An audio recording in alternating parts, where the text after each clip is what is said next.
After a tough week last week in which the Bulls still struggled to find chemistry after the recent trade acquisitions, the Bulls were able to end the week on a positive note by closing it out with a win against the Nets, one of the best teams in the league, and hopefully we can ride that momentum and confidence going into this upcoming week with a bit of an easier schedule, but some crucial games against teams that the Bulls will be fighting with in the race for the playoffs in the East, and that's what I want to talk about in this week's weekly preview video. So what's going on, everyone? You are listening to Bull Central here. Hope you're all doing well.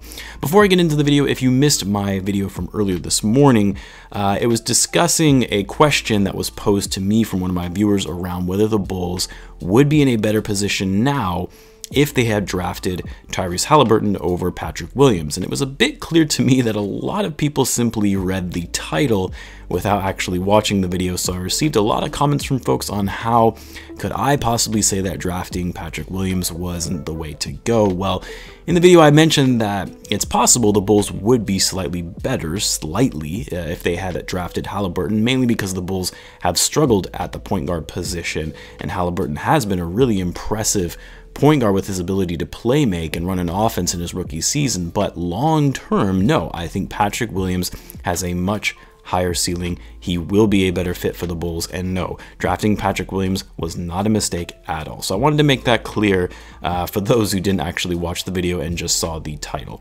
The only other thing I wanted to mention was that I know some of you have been asking me about creating a Twitter account for the channel, which I do plan on doing, and I know I haven't been active on my Instagram account or in the Discord, which you can follow both of those from links in the description. I'm going to try to be more active on these platforms. It's just I've been spending more of my time focusing on creating content for the channel and growing it further.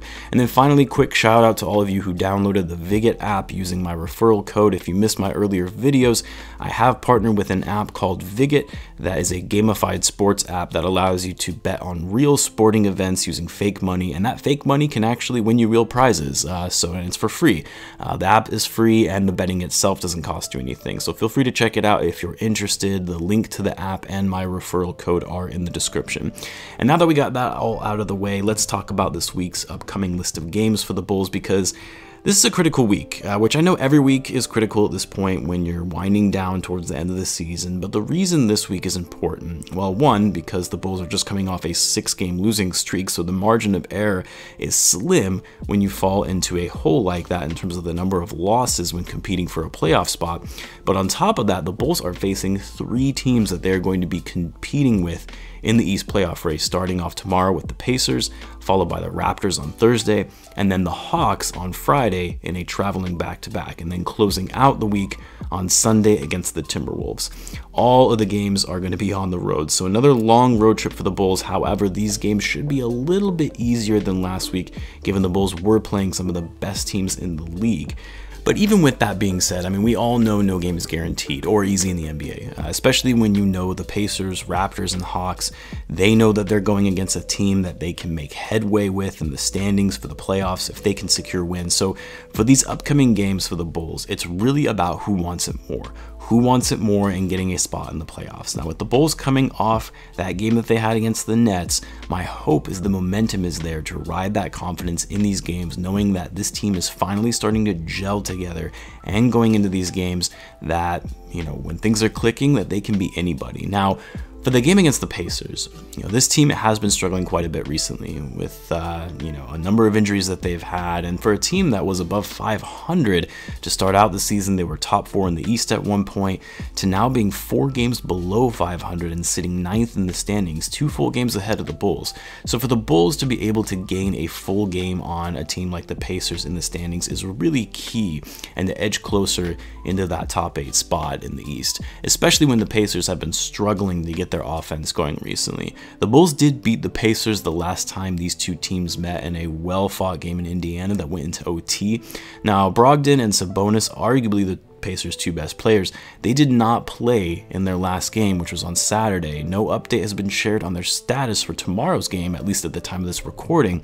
But if both of those guys are not playing, the Bulls absolutely have to take advantage of that and come out strong, similar to what they did with the Nets, knowing that Harden wasn't going to be available. Then the Bulls will be taking on the Raptors, another team that has been struggling recently, but still in that playoff hunt, sitting 11th in the East, just a game and a half behind the Bulls. Now, the Raptors have had issues with injuries all year, and a lot of players under the health and safety protocol as well.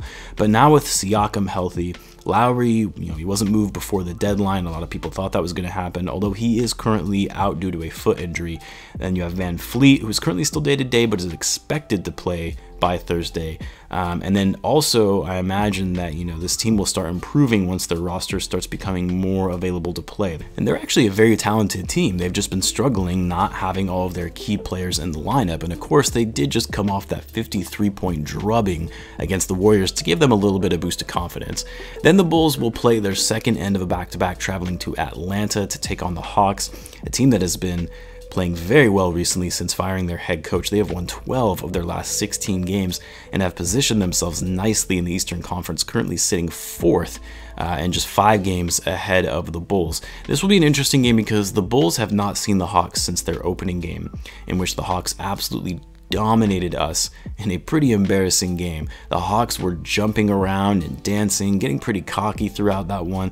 So I don't know about you guys, but I'm really looking to get revenge on these guys. Now, as of right now, both John Collins and DeAndre Hunter are out of the lineup for the Hawks, as well as Cam Reddish and Chris Dunn, who I believe is still yet to play for the Hawks this season. But even with these guys out, and again, they might be back by the time Friday rolls around, this is still a good team. They have Trae Young, who he's been having another incredible season, averaging over 25 points per game and 9.3 assists. Clint Capella has been an absolutely defensive monster in the paint, leading the league in rebounding and 3rd in the league in blocks. So Vucevic will be in for a tough matchup come Friday, as he's really going to have to earn it on offense, but also step it off on defense and not allow Capella to bully him in the paint. They also have Danilo Gallinari, who hasn't been the same player that we've seen from him recently, but still a very serviceable stretch 4. So this will be the Bulls' toughest game this week, not only because it's on a back-to-back, but also the Hawks are the best team that they'll be facing compared to the rest. And again, the Hawks have been playing much better recently.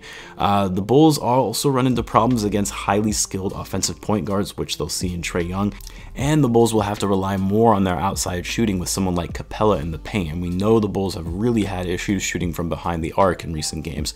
And then finally, the Bulls will close out the week in what hopefully will be an easy game. But like I said, when it comes to the Bulls, you never can be too sure with this team, as they like to play down to their competition. But the Timberwolves are the worst team in the league. And despite the Bulls doing all of that traveling for all these road games, hopefully they'll come out firing, take care of business, and put these guys away for a team that has struggled all season to really find their identity and make any kind of traction. They have talent. I mean, they have one of the best big men in the game in Karl Anthony Towns, their #1 pick in Anthony Edwards. He's been really nice for them. D'Angelo Russell, he's been injured, but it's possible he might be back by next Sunday for the game. So the Bulls can't take this team lightly like they did against the Cavs the night before the trade deadline. Just play their game, do what they've been doing recently and taking care of the basketball, keep that ball movement going, make smart plays and efficient shots, and they should be fine. Also, a quick update on Coby White. As most of you probably saw, he was out for the Bulls game yesterday against the Nets due to the NBA health and safety protocol. He tested for COVID, not tested positive, but he took a test to see if he was positive or negative, and the Bulls should know more in the next 24 to 48 hours whether he has in fact tested positive or just needs to follow the contact tracing guidelines and needs to be silent for a shorter period of time as a result. So keep an eye out for that, as if he does test positive, it likely means he will be out at a minimum of 2 weeks. As for my predictions for this week, I'm going to be optimistic and say that the Bulls go 3-1, only losing to the Atlanta Hawks. Even that game I do believe is very much winnable, despite it being a back-to-back. But for the games against the Pacers, the Raptors, and the Wolves, all teams that have been struggling and suffering from injuries, these are games the Bulls should win, especially if they understand the urgency of beating these teams who are right next to them in the playoff hunt.